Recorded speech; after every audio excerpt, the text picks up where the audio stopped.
All right, welcome back to Smoke and Mirrors. We're down one. Dave is out, partying his guts out. Hopefully, it's a good night for him. This is not your regularly scheduled program. This is actually our very first, as a duo, top 5 Christmas movie list that does not, in parentheses, that does not include Die Hard.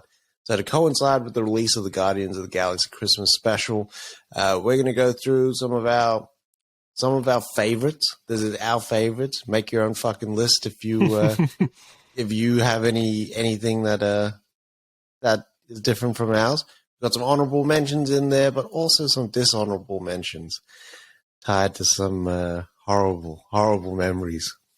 How you going there, Bado? I'm good, big dog. Oz is good. Oz is like real excited about this as well. Like it's coming up to Christmas, so I'm really getting in the fucking vibes with writing this list too. Yeah. Gonna see who's naughty and nice, motherfucker. Oz is slaying, motherfucker. Fucking, how much you reckon Santa pay for parking? Nothing. It's on the house. Insert DiCaprio meme here. All right, so the way I see this playing is I'll go one, you go one until we get to number 1, and then we'll go into some of our mentions and whatnot. All right, that sounds good. All right, so kicking it off at number 5, I have Bad Santa. The Bad Santa for me was the first time that I'd really seen a grounded spin on the old Christmas, like a dirty movie. Literally grounded. Yeah. With Billy Bob Thornton's Santa character, his relationship with that kid. There's so many fucking quotables in that movie. Yeah. Shit just lights me up. And I haven't shit right in a week. Are you fucking with me, kid? Yeah. You know I'm not Santa. Weird fact, I have not seen the sequel. Me neither. All. It's like I don't want to tarnish the memory of Bad Santa by watching a less than acceptable sequel. You know what I mean? Never ever wants to sully the memory of Billy Bob in a Santa outfit. Badly. Billy Bob getting his fuck on that Santa outfit. What are you talking about? My fuck stick. Oh, fuck. So for my number 5 was Kiss Kiss Bang Bang. I really had to like think about this as well. Yeah. Like I won't go into too much detail, but I had a certain something other that will get mentioned as number 5 before. But then as I was going through the mental Rolodex for like Christmas movies, this is the one that popped up for me. Like much like Bad Santa, this was like a really cool take on the thief getting away.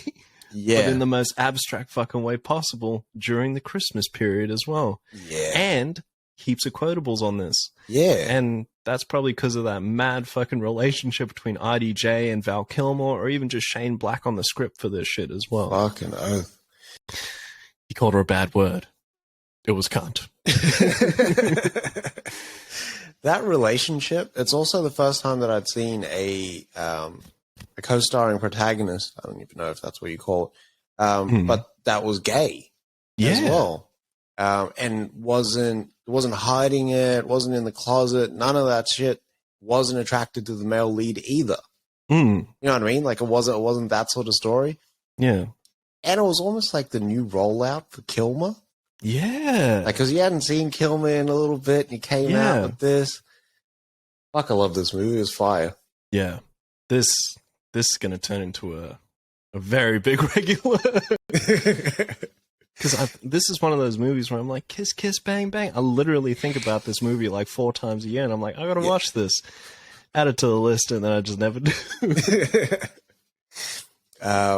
For me, number 4 is Krampus. So I hadn't seen Black Christmas or Silent Night, Deadly Night, or any of those kind of horror-ish movies, but I seen Trick or Treat. And Trick or Treat, like as a Halloween movie, that anthological kind of vibe to it was fire.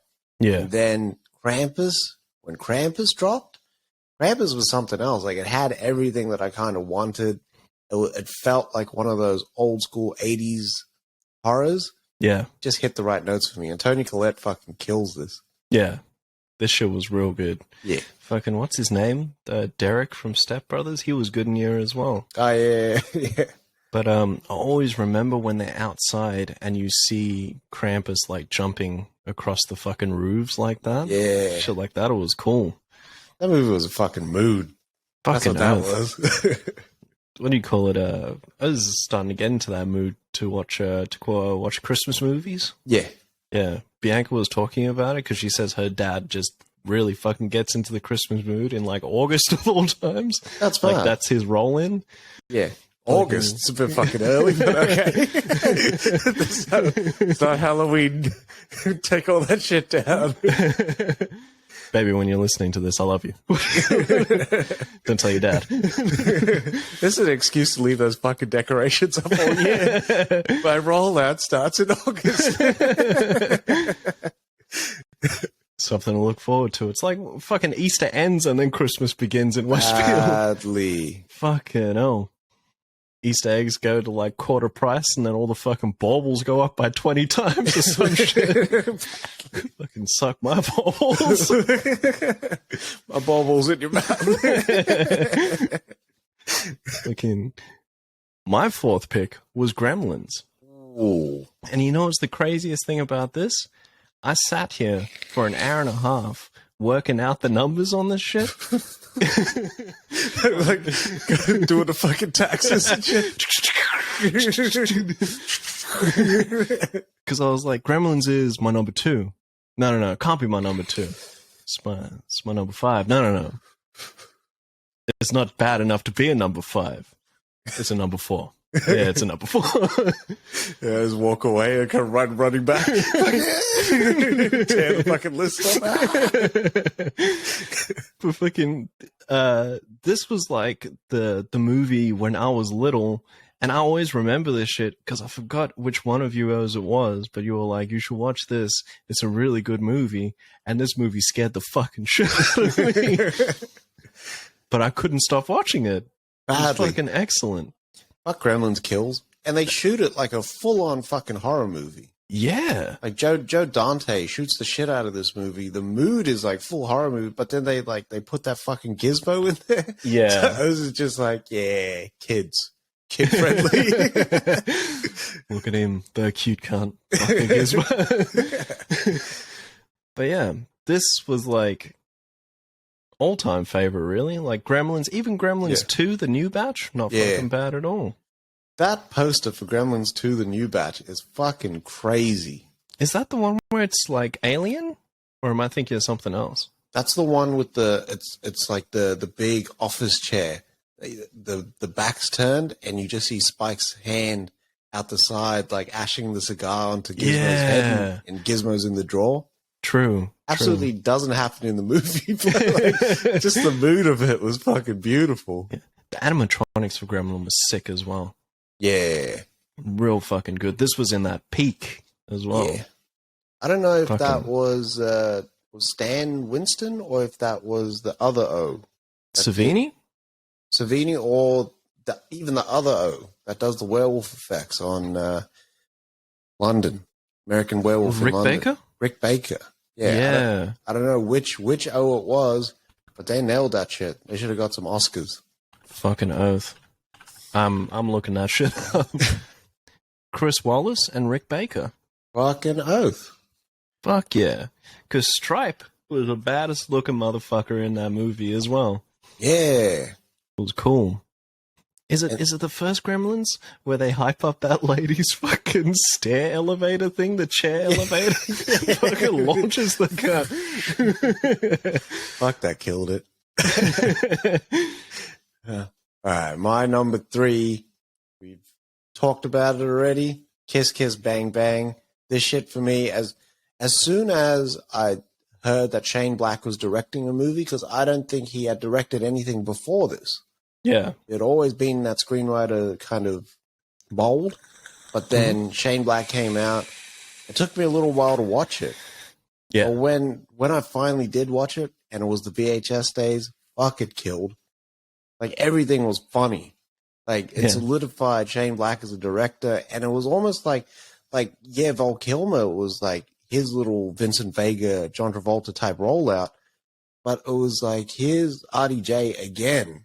Yeah. You know what I mean? Like, because RDJ had been through his shit. He had the singing detective, Mel Gibson threw him a bone, and that was kind of like his foot in the door.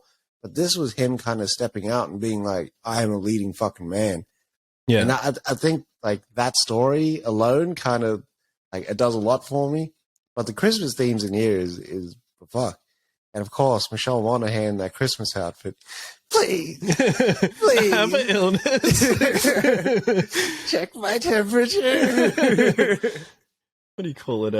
Oh shit, that's right. Because this was RDJ like post like getting locked up in drugs. RDJ. Yeah. This is clean RDJ. Yeah. Fucking hell. And it wasn't too long after this until Iron Man as well. Yeah. But I think because of this, he got that gig. True. Yeah. I think. Could be wrong, but I think. Do you reckon that your first film can be your classic film that sort of like solidifies you?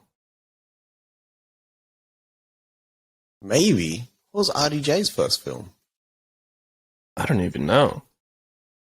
But for me, like you said, this solidifies RDJ for me. Yeah. I like RDJ in these types of roles where it's like a mid-budget type film. Yeah. But it gives him so much room to fucking shine. Yeah. Because he's got the fucking, the range. Yeah. For that type of shit as well. Like, even his little bit in Chef fucking kills it. Yeah. Fucking, I don't know how he does that, where he's just talking about one thing and then just branches off into another really quick. She's pregnant. Yeah. It's kind of like his shtick, eh? Like, he brings that right into that Tony Stark. Like, he legit is Iron Man. Yeah. Fuck, there was something else I was going to say about this. Never mind. Probably wasn't that important, and then it's like the most important thing ever. What do you call it? When you think about this movie, it's like he's like a low-level thief, fucking parades as an actor, goes to Hollywood, fucking does the whole shadowing thing for a private eye, but then it turns into a bit of like a small whodunit as well. Yeah. Yeah. Which is cool. There's like a lot of genres being mixed here, but Shane Black like executed this movie so well. Yeah. I almost think that Rian Johnson gets a lot of that. I know he takes a lot of the cues from like Agatha Christie novels and mystery novels like that. I think he gets a lot of the tone from Kiss Kiss Bang Bang. Yeah. For Knives Out. Yeah. 100%. That's what I was going to say. Have you seen Bald RDJ? No. Yeah, he's shaved his head. Really? Completely bald. What the fuck? And the man has a spectacular bald head. You know, some of those, like, they have the real bulbous, ugly, knobby kind of head? Yeah. This, though, has, like, a beautiful bald head. Wow, it is, too. Got that real front dome happening. It's not like Statham's head's a bit weird, like it's a bit too round on the back end. This is perfect. Fucking Statham got the forceps baby head. Yeah. Whereas like RDJ, it's like Ray. It's like the perfect bald head. Yeah. Pause. Wow. Yeah. All right. Kinda crazy. Yeah, really is. Are you going to watch that senior movie?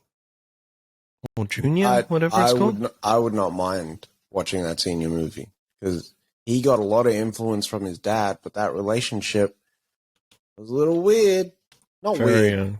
Tumultuous, if you would. Well, I think there's so much trauma there from his dad being famous, but him looking up to his dad and his dad doing like things in line with the fame. True. It was a bit different. Yeah. That shit hit. Yeah. Oz will be crying by the end of it, of course. Oh, 100%. Fucking 100%. Oz, I have the Kleenex out, son. Fucking Oz. Turn those sad tissues into happy That was me. That was me with Ragnarok, dog. Those last like 2 hours, Oz was sitting there just bawling my fucking eyes out in the silence. Sitting there. You know when you don't even wipe the tears and you can feel that shit? It feel like cake icing on your Badly. face. Like those cheeks like have the markings of the tears on them. You can tell the moisture difference because the salt's just dried the streaks out. Badly. That was me in Wakanda Forever. I was cried that whole movie, dog. Yeah, man. I was just like shaking. I was had just a mood on this shit, dog. Fucking hell. Someone just put that fucking Lift Me Up by Rihanna while playing the last 2 hours.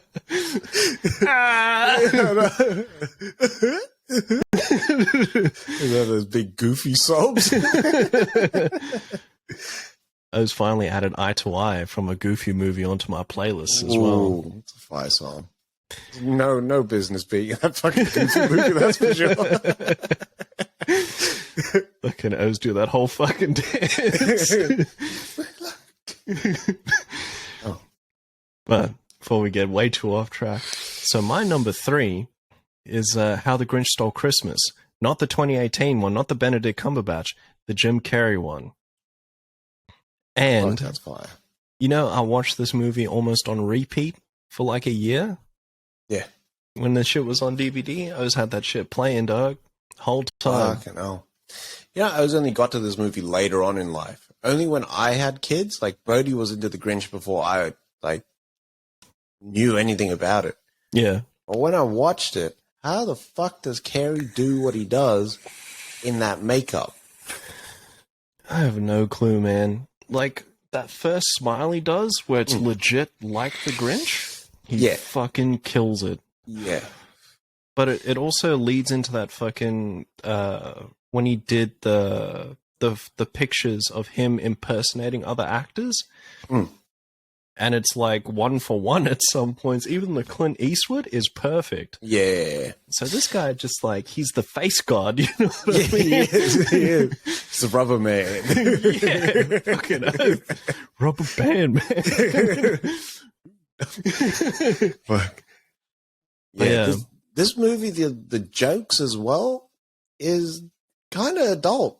Some of them, like they're kind of savage. A lot of the comedy, and it hits for a kids movie. This shit hits. Fucking oath. And it's funny that The Grinch is such a big Christmas movie because this is a very big sort of like fucking isolation mental health type movie as well. Yeah. This was like the sad clown movie. Pagliacci. Expect that. I just say Ole at the Cock joke. That's a solid number 3. Fucking big time. For me, one of my favorite fucking jokes in this movie is when he pulls that fucking the tablecloth out from under that shit and walks away and then runs back and smacks everything up. Fuck, I die every fucking time. I love the when he's calling out shit. He's sitting in his cave and he's calling out shit. Then the echo, and he's like, "I'm an idiot. You're an idiot." Shit is the best, man. Yeah. Fuck. Carey killed that shit. Ron Howard, I feel like some of the shots look like some DTV type shit. Yeah. Like in the Whoville setup that he's got and shit's like spinning around. He didn't know how to capture it. But the comedy is on point. Yeah. Ron Howard knows how to do this shit as well. Yeah. Speaking of Ron Howard, so you know how RDJ is like shaved his head? Yeah. I just saw a picture of Ron Howard with a hat on. That man got tufts of hair out the back. Yeah. Like, dude's got a horseshoe, but he's still growing a pony or something. Jesus. That's the dirtiest hairstyle. The O with the horseshoe into the pony is disgusting. I know, fucking The Mask. Fucking hell. You just want to hold those O's down and shave the head, eh? Fucking oath. Just fucking Rohypnol that cunt and then just shave his head while he's out. Wakes up the next day. No! The dream was gone. Just fucking spray his head with hair removal spray. Get that Vaseline.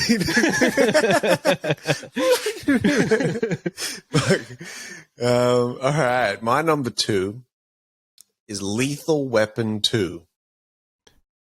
This is a fire pick, dog. Lethal Weapon 2 upped the fucking ante big time. The first one, solid. Ground level, fucking there.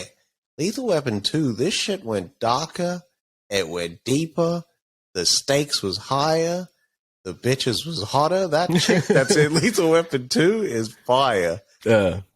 And the action set pieces were unbelievable. The motherfucker pulled that house down on stilts. Yeah. To this day, I do not trust houses on stilts. Because I don't know if there's going to be a rogue fucking Riggs running around. I'm just like chaining up my fucking house in the back of that truck. You know what I mean? And it Fucking didn't big time. at all. Like, it did not jump the shark. The crazy thing is, the Sapphirs were the bad guys. Yeah. They were that Aryan Sapphier too. Yeah. It's a different brand of Sapphier. Fucking The outright oath. racism in this fucking movie is wild. But I know. you hear the accents and you're like, Jesus. You know, a motherfucker wanted to call this Lethal Weapon 2 the power of 1. 2 to the power of 1. Fucking, yeah, this shit, fucking, thingy. I want to say this is before Terminator 2 as well, because I was going to say Lethal Weapon 2 is the Terminator 2 before Terminator did it. Yeah, it is. It is. I'm pretty sure this came out before Terminator. Fucking Because oath. in 92, when we immigrated, I remember the Lethal Weapon 3 posters. And it was Gibson and Glover, you know, back to back Yeah. on the cover. But then you had the moving Joe Pesci peeking out like that. It was wild. Fucking, I wasn't even born and I remember that poster. Yeah. Probably would have been an Oatly video or some shit. Yeah. This shit's crazy. But yeah. I think I'm due for another Lethal Weapon rewatch, do the whole saga. Yeah. But what they did in 2 was beautiful. Like, you got so much with that Riggs character. There's so much shit in there. Yeah. And he finally met his match. You know, in like Lethal Weapon 1, like yeah, there's the henchman and stuff like that, and you have Gary Busey, and he's like the final fight. But this Sappho in this is like different. Like, he had a style to him as well. Yeah. Like, they weren't doing some bullshit backyard karate or anything like that. Your knives and your fancy karate. Yeah. Fucking thingy. Fuck. I had it in my head too. That's what I was going to say. Because he was South African. Because he's a choir. That's what he is. There's a difference. But yeah, Dave recently watched, I think, 1 to 4. And I caught the end of... Is it... Fuck, I can't even remember now. It's been that long since I watched Lethal Weapon. Is it Lethal Weapon 2 where they have the fight with the massive shootout with the houses still being made? Is that 2? That's 3. That's 3? Yeah. I caught the end of 3 when they go through. Even 3 for a third film? Fucking fire. Hardly. They didn't dumb Fucking it down. really good. Didn't change into like a fucking PG-13 fuckathon. Yeah. It was still on point. They kept the formula kind of going. Lethal Weapon 2, the original ending was Riggs was going to die. Ah. Yeah, Shane Black always envisioned Riggs like going out in like a blaze of glory. He was going to die in this one. Shit. Yeah, which would have been wild with the contrast, like the Christmas. Big time. Yeah. This is the season of giving, goddammit. Yeah. There's only one taker. His name is Martin Riggs. John Cena. The fucking there was a question that went around. This was months ago. I don't know if I asked you. I asked Dave, and it was, if you had to choose between a trilogy to watch for the rest of your life and you can't watch the other, would you watch the Die Hard trilogy, as in 1, 2 with a Vengeance, or would you watch Lethal Weapon 1, 2, and 3? Ooh, But you have to forego the other. You can never ever watch it again. fuck. That's a rough choice. Fucking big time. I think O's would go Lethal Weapon. Yeah. I think only because like I love the play off like Glover and Gibson. Like, that shit works. And, like, that score, that Eric Clapton, Mark Kamen, oof. Fucking, it's probably me and shit. Oh, don't bring Sting into the mix. Scorpion Sting, that ass.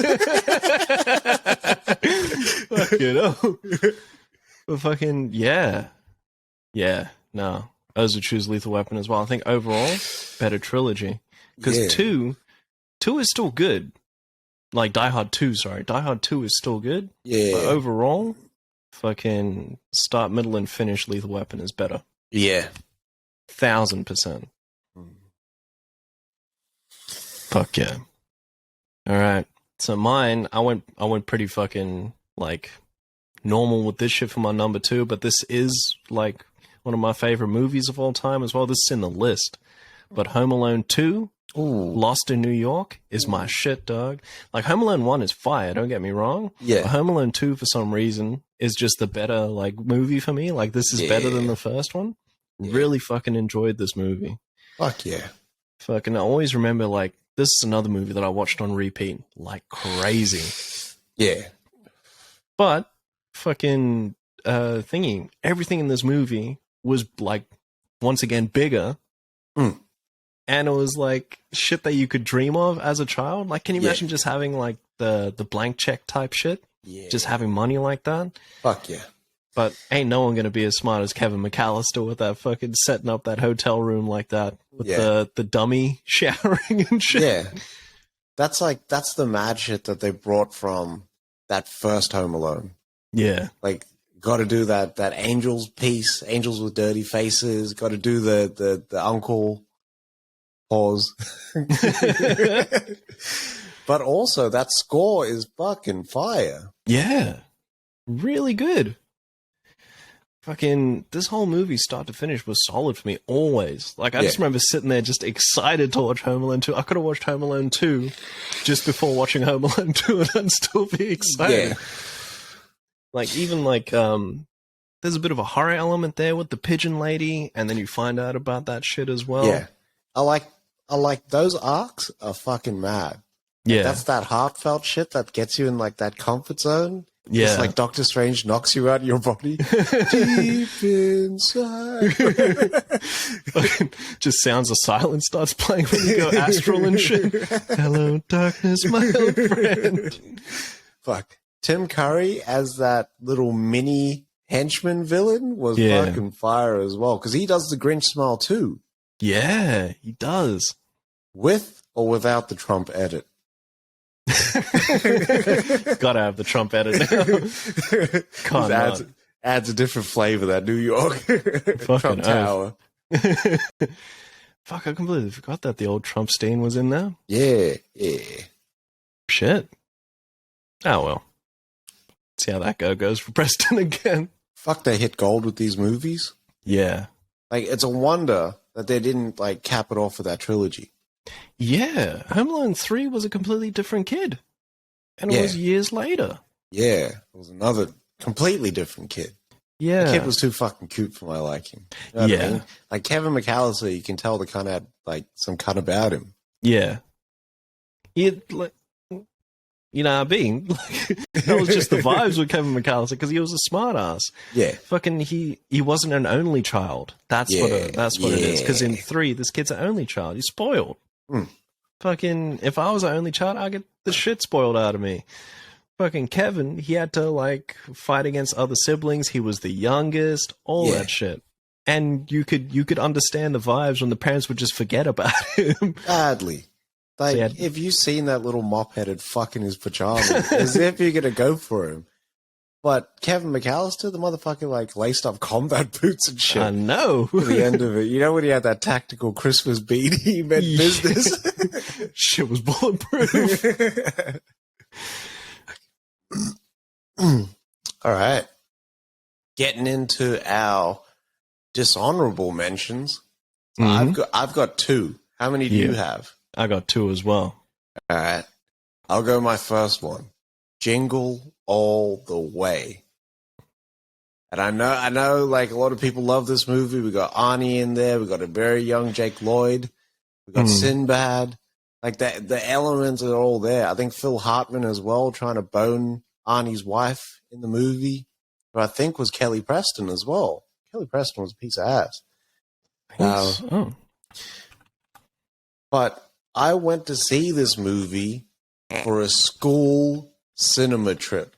No. Yeah. And Damn, dog. I lied to myself and came home fucking cheering about Jingle All the Way. It was dog shit. The betrayal, like the self-betrayal was disgusting. The way I was fucking like caping for this movie. And then I was watched it and they were just like, dude, like they had that look of disdain and disappointment on their face. Fuck, dog. Rita Wilson is the wife. It was Rita Wilson. And also Jim Belushi as the mole Santa. It was Belushi. My man. See, there is a lot of good in the movie. All the pieces are there. It just didn't do it for me. I think it was as soon as Arnie came in, he was out of character when he tied the fucking tie around his head and then started doing the kung fu moves. I was out. Completely out. Man, fuck this movie. Yeah, it was. Fucking... I don't know. Yeah, we'll get into it. We'll get into it later. Fucking. So I have actually a very, very similar experience, Doug.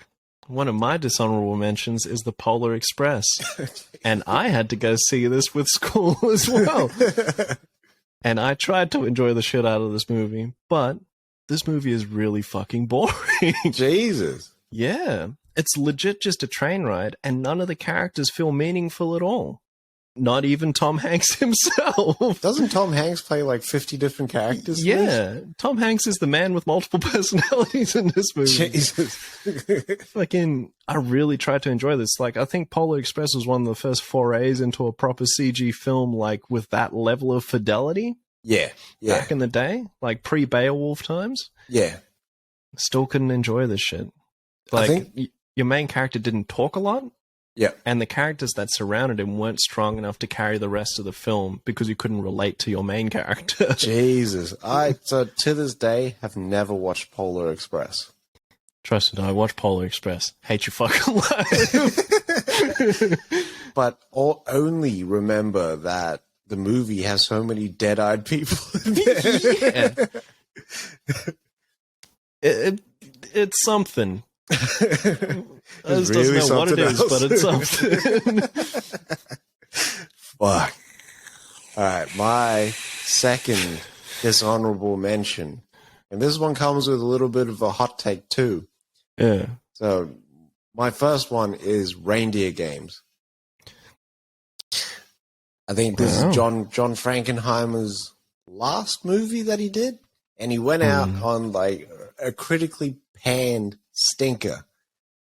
Ben Affleck, got Charlize Theron, got Gary Sinise.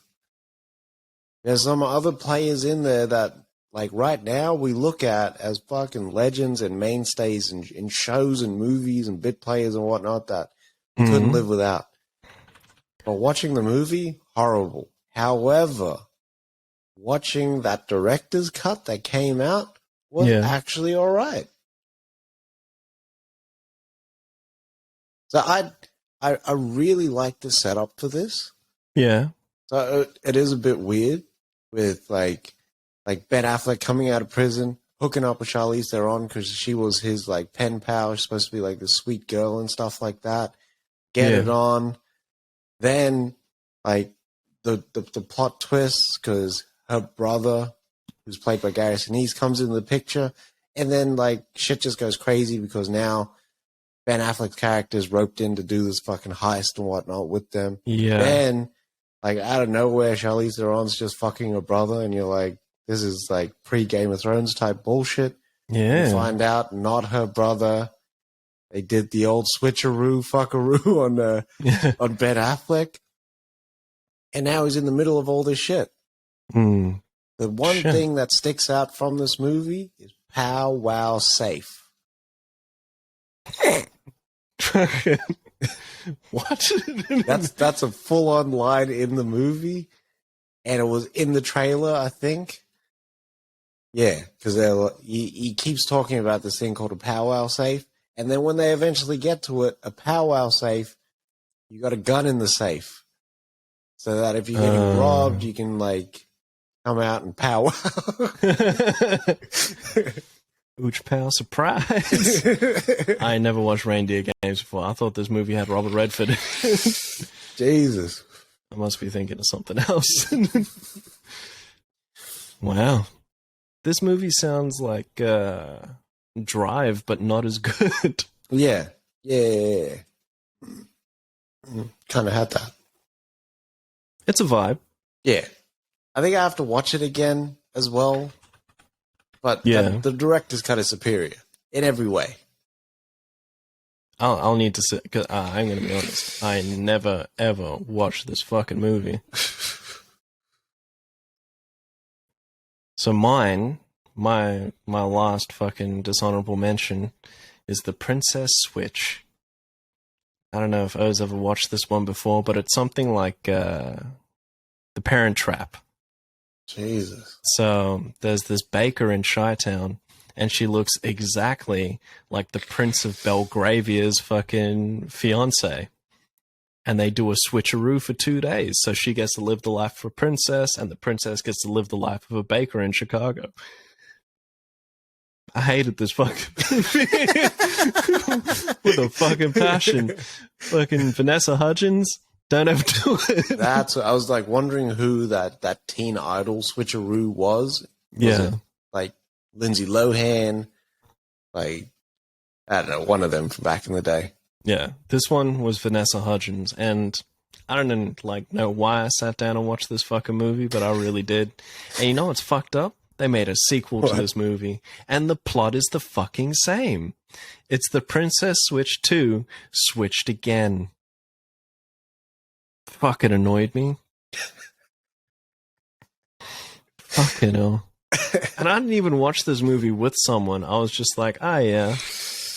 You did the solo watch. This is my secret shame, Doug. This is the Thanksgiving confessional. Every time I think of confessional, I think of South Park. Fucking priest's arms come through that window. Jesus. Those are some solid stinkers there, dog. Fucking hell. Like, I really went to a place of hate when I was thinking of dishonorable mentions. Like, I was like, fucking Christmas.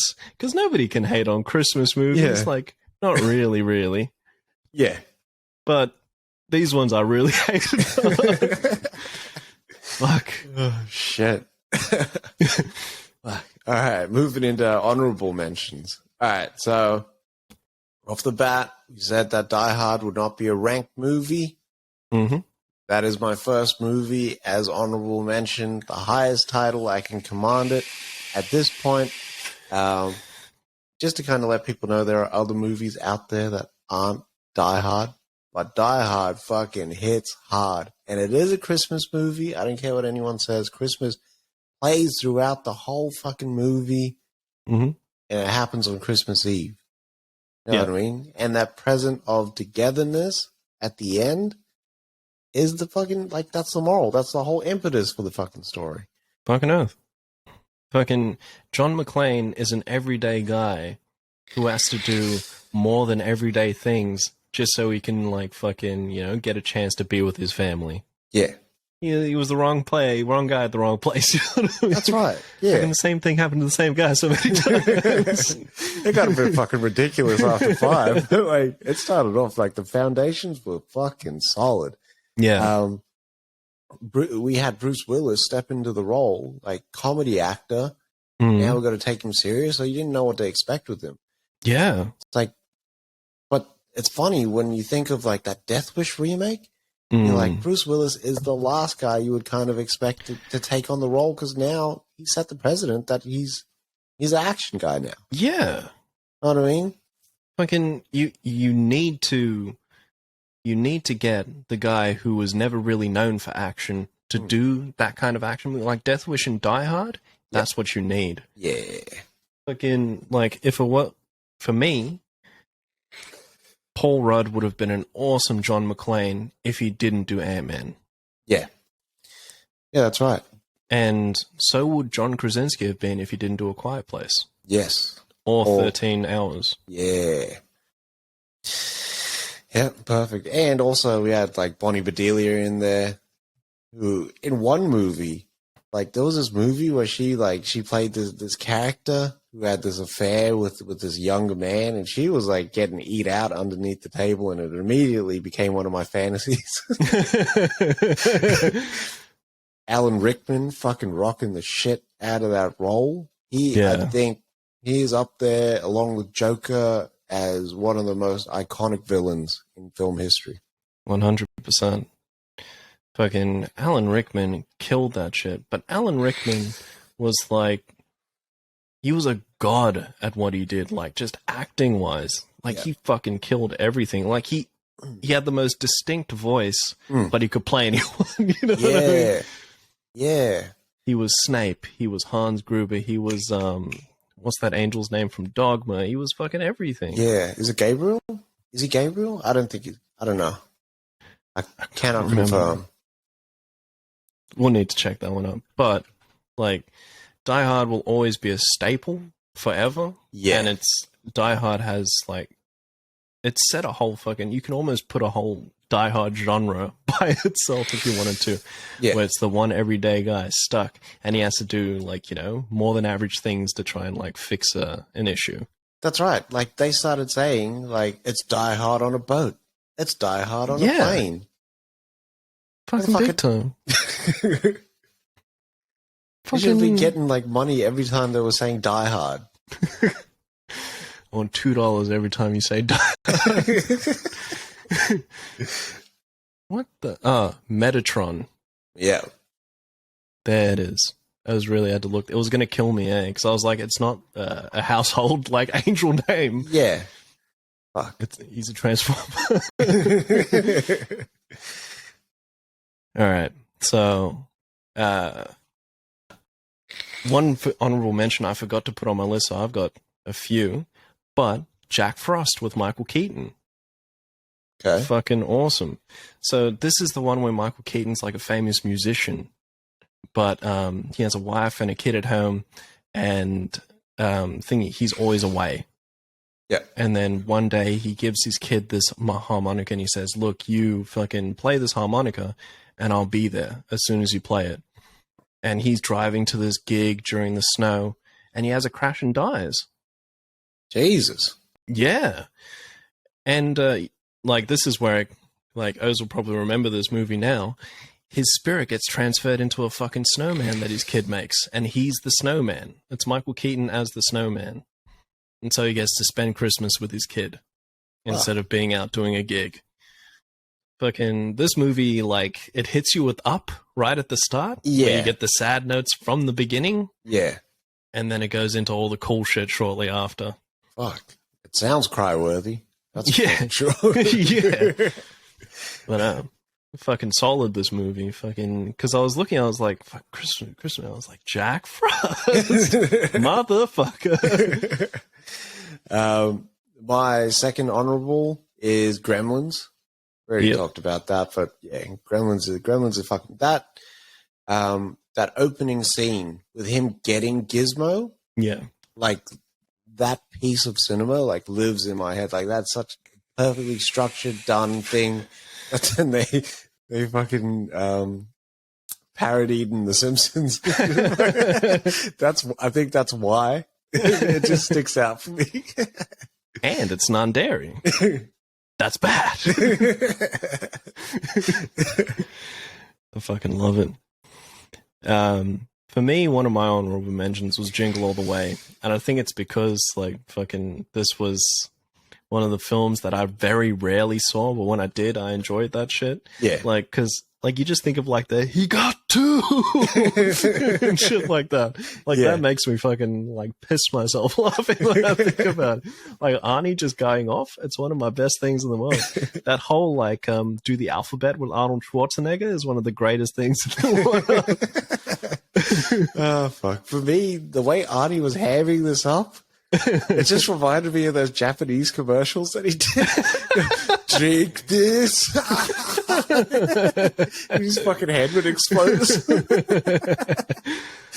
Okay, no, I completely forgot that Arnie did the Japanese commercials. Oh man, crazy for this one. Badly. One of my honorable mentions is Last Christmas, the one with Chris Brown and Delroy Lindo. Ah, That shit is it's wholesome. It's fucking fun. Got yeah, a little bit of that Chris Brown sort of Last Christmas song, like his rendition of it, which is fucking mad. Nice little coming out story for him as well, where he's like, he doesn't want to tell his family that he's a singer because his dad that left was a singer, and Delroy Lindo like came in, swooped in, picked up the pieces and shit. I really like the story and the movie. Yeah, true. Fucking speaking of that, Chris Brown actually just dropped like a Christmas 3-pack, and they're all Christmas songs. Nice. It's beginning to look a lot like Christmas. At the end, we'll go to our go-to Christmas song. Nice. Sounds good. One of mine was Krampus. We spoke about this already, but Krampus is just the shit altogether. Yeah. Like, it's not in my ranked list, but it's still like a fucking solid contender for, that honorable mention. Fucking oath. And that family deserved that Krampus visitation. Fucking oath. What a sour family. Badly. I just want to smack all those people in the face. Line us up like the Three Stooges, yeah. Oh, fuck. My last honorable mention there is Iron Man 3. Again, Shane Black breaks into the dimensions there. RDJ again. Big hullabaloo about the Mandarin, but I found the twist actually palatable. True. What do you call it? This would have been another movie where Val Kilmer was still in, I guess, somewhat of good shape. He could have played Guy Pearce's character. He would have been cool in that role. Yeah. Because Val Kilmer plays that fucking suave really well, as we know from fucking Batman Forever. Yeah. And also, in a weird tie-in to the top 5, this has a Riggs and Murtaugh type feel with RDJ and Cheadle. Yeah. Who, this cemented Cheadle as War Machine, as Rhodey. 100%. Yeah. Fucking fuck. I need to sit down and watch the Iron Man trilogy again. It's been years. Like, I haven't watched Iron Man 1 since the Blu-ray. Oh, shit. It's been a minute. Long time. Yeah. I think that's coming up to the 15th anniversary. Fucking, you took me to go see Iron Man 1, and then I watched Iron Man 1 on Blu-ray, and then I haven't watched it since. Goddamn. I've watched Infinity War more than Iron Man 1, I'd say. Yeah. But Infinity War fire. Yeah. No, send a check.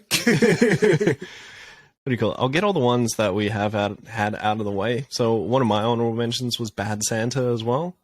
Fucking Bad Santa is all around a great movie. Like, you can laugh about this movie for years to come. Yeah. Because it's just raunchy as fuck. And it's just some of the best delivered jokes from everyone in that fucking movie as well. Yeah. Like, it's just gold. Like, I love that kid's t-shirt where it just says, "I fuck on the first day." Oh, fuck. Every time. Oh, that was it, actually. But fucking moving on, so I've got Elf as one of my honorable mentions. Ooh. I'm pretty sure everyone does have Elf as an honorable mention. Yeah. I was actually talking to Weave before, and he said Elf would probably be his number 1. Yeah.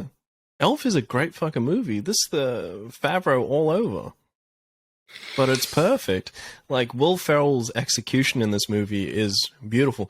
Speaking of Will Ferrell, I've found a lot of people who hate Will Ferrell. Oh, shit. Yeah, it's fucking weird. I'm not crazy about the man, but I can appreciate the comedy. Yeah.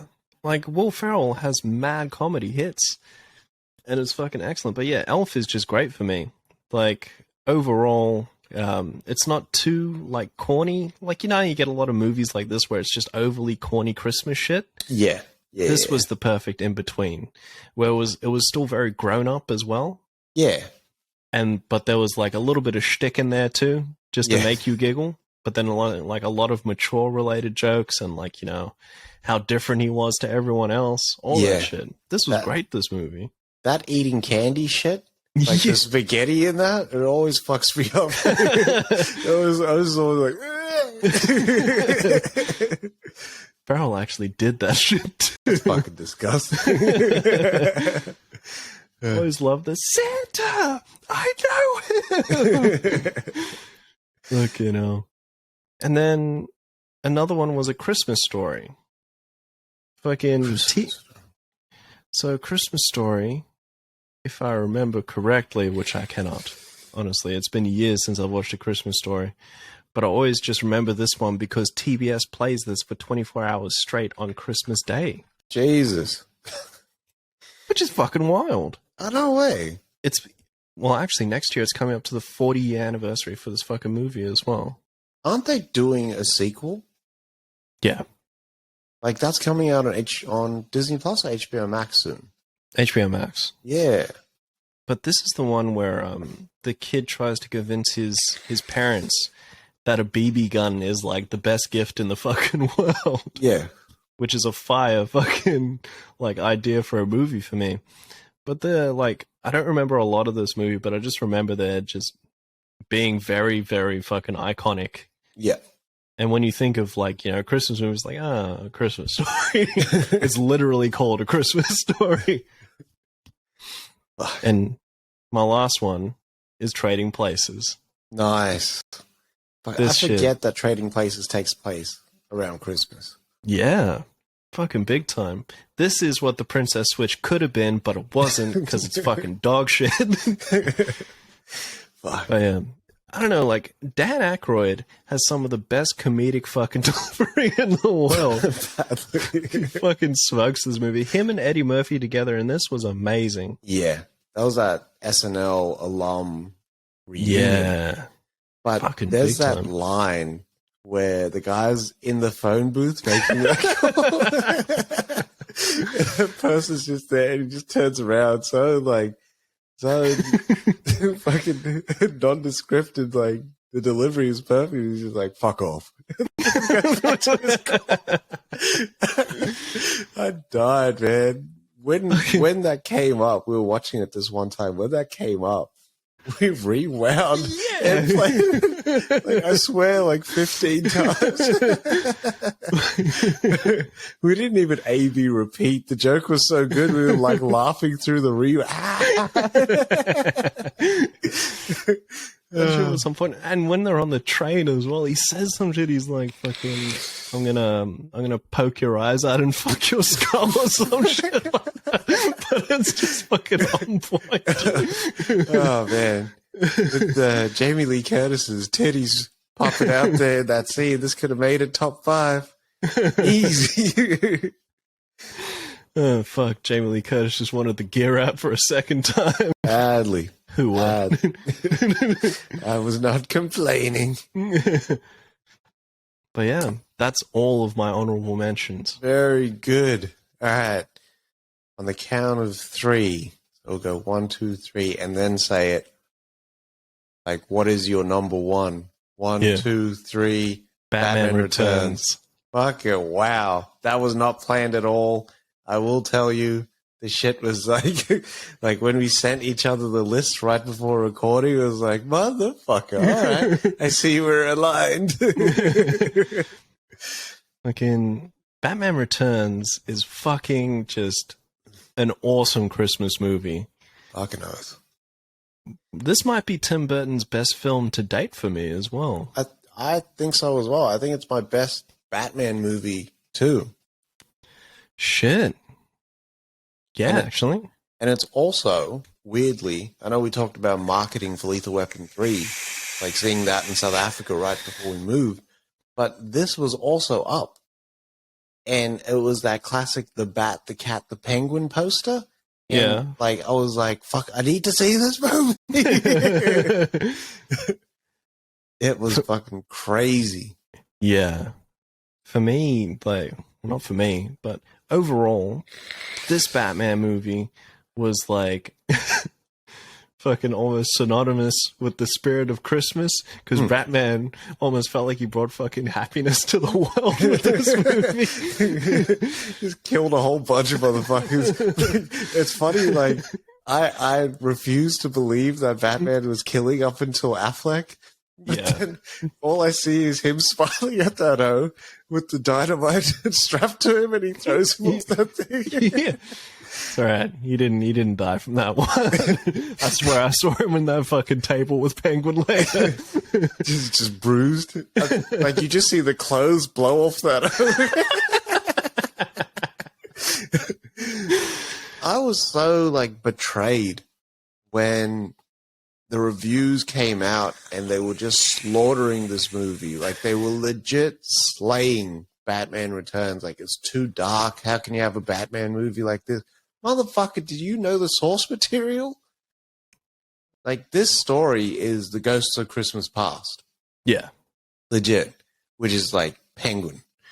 And then, like, the new life kind of themes of like, family and wanting to be together and that sharing that Christmas spirit with people that you love and finding love and all that tied in a beautifully, like, constructed, really dark movie, contrasted with the Christmas season.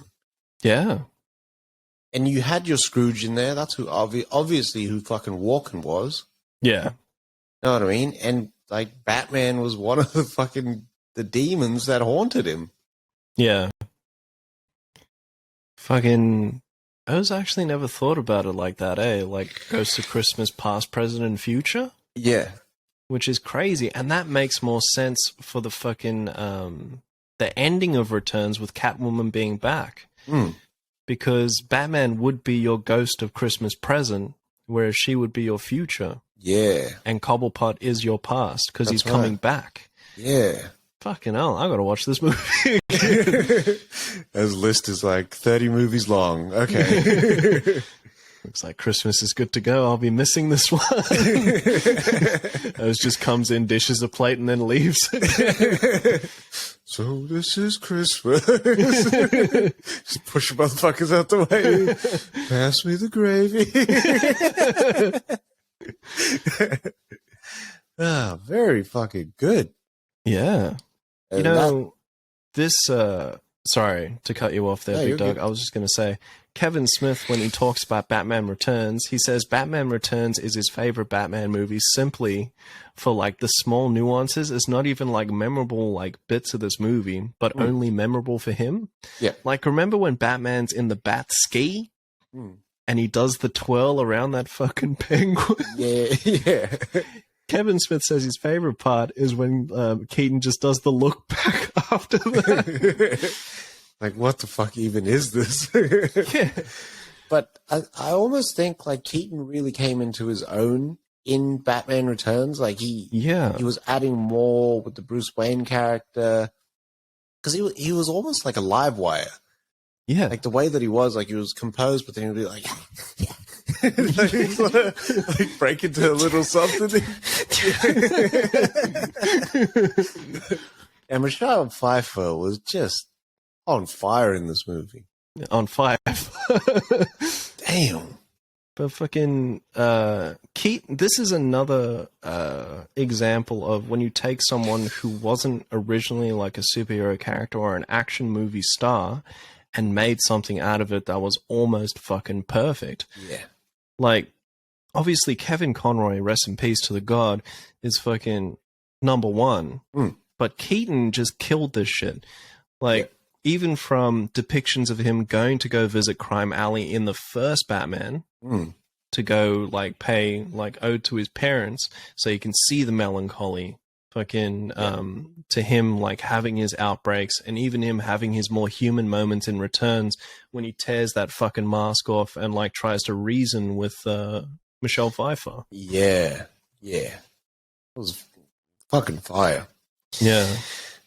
I think it's also arguably Danny Elfman's best score as well. Yeah. I just think of fucking Family Guy or Blue Harvest when it's like, now we got to settle for Danny Elfman. and he starts playing some fucking theme, and then he just cuts his head off. Far out. Danny Elfman now, like, absolutely hench, doing concerts with his shirt off and shit. Orchestrating with his abs. No way. Simpsons. All right. Now, I think that's our top 5. All there. Laid out. There's some banger fucking movies. Fucking that hell. much. Well, I got my list of movies to watch this year. Big time. All right. My favorite Christmas song, and I found this song late. It's by John Lennon. It's War is Over. Happy Christmas, War is Over. And it's that, so this is Christmas. Yeah. Like that. It's either that or the B-side to that banger is Tuxedo's Wonderful Christmas Time. Yeah. It fucking picks up all the funk that that McCartney missed. Fucking oath, actually. That shit is a heater. You know, like, I've been trying to rack my fucking brain for, like, Christmas songs that I fucking love. And I can't think of fucking anything. You know, as a joke, in my dishonorable mentions, I actually put down as a third choice every fucking Christmas album that Michael Bublé made. Fuck. You can throw Mariah Carey's one on there as well. Fucking oath, dude. Overplayed. Fucking every Westfield got that shit. The CD is scratch, people. Go digital, for fuck's sake. Fucking hell. I am. If anything, it's the same as you in regards to Wonderful Christmas Time. Like, that song is my shit. Because it's such a feel-good song as well. Yeah. Like, you be driving with that song, and you just bob your head when you're fucking driving. And swerve, too. All right. That is it. Hope you guys enjoyed the list. Let us know what you think, what your top 5 Christmas movies are. Drop it in the link, in the comments below, or just shoot us a DM, or like comment when we post this shit. Like, that'll mean a lot. Even if you like tag us on Twitter and just like, you know, give us a retort to why some of our choices weren't as good, and then give us something good, and we can have a nice little conversation there. Yeah, and then you can make your list, and I'll bag it. Bag. Jesus. Tell me you grew up in the 90s without telling me you grew up in the 90s. All right. That is a wrap. Thanks there, Bado. I think we killed it. The dynamic duo. See that Batman tie-in joke? We'll be back Sunday. Yep. Repping it old school on the live there. Got the big dog back as well. The duo becomes a trio. Yes, sir. We are Legion. But yeah, take care of yourself, and love movies. Vape more, smoke less, and wash your ass. Cheerio.